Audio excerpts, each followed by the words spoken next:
Okay. So again, the first thing that we're gonna have to do is verify that this differential equation is exact.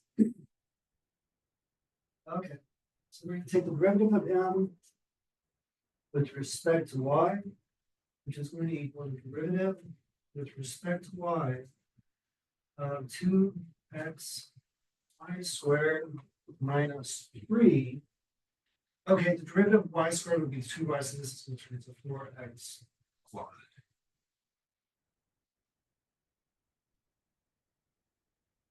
We're going to take the derivative of n with respect to x, and so this is going to equal derivative with respect to x of 2x squared y plus 4, which is going to turn into 4xy. Okay, so get a check mark and say exact.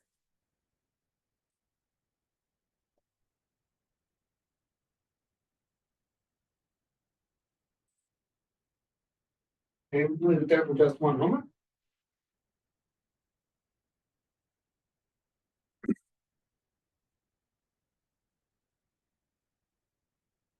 Okay, now that we know that they're exact, I know it seems backwards that we're doing it this way. But now we can say that this thing right here is going to be the partial derivative with respect to x.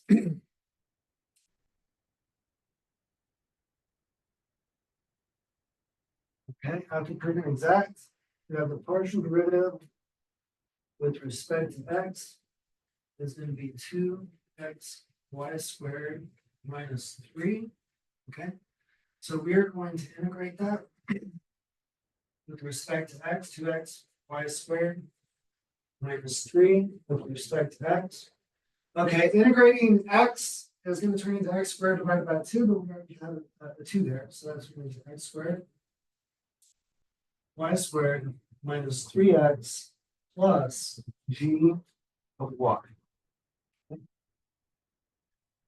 Now, the partial derivative of f with respect to y is going to be, it's going to be 2x squared y plus 4. And so I'm going to integrate squared y plus 4 with respect to y, which is turning to, okay, so if I integrate this with respect to y, that turns into y squared divided by 2, so this becomes x squared y squared and plus 4y, and the possibility of an h of x. Okay. Now, x squared y squared is the common element that is existing between both of these solutions.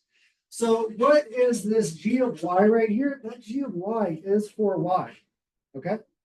What is the h of x right here? The possibility of a function of x. That's that minus 3x right there that would be destroyed by the partial derivative with respect to y. Okay. So the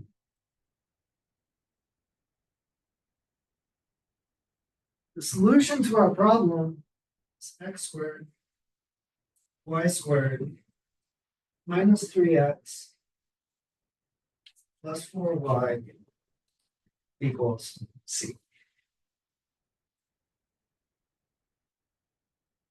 And that's the final solution that we're looking for. Okay.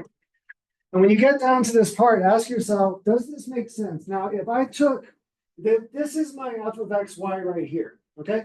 If I took its derivative with respect to y, it would kill this component right here. And this would turn, y squared would become 2y. Okay, that's where that 2 would come from. And the derivative of 4y would just become 4. Okay.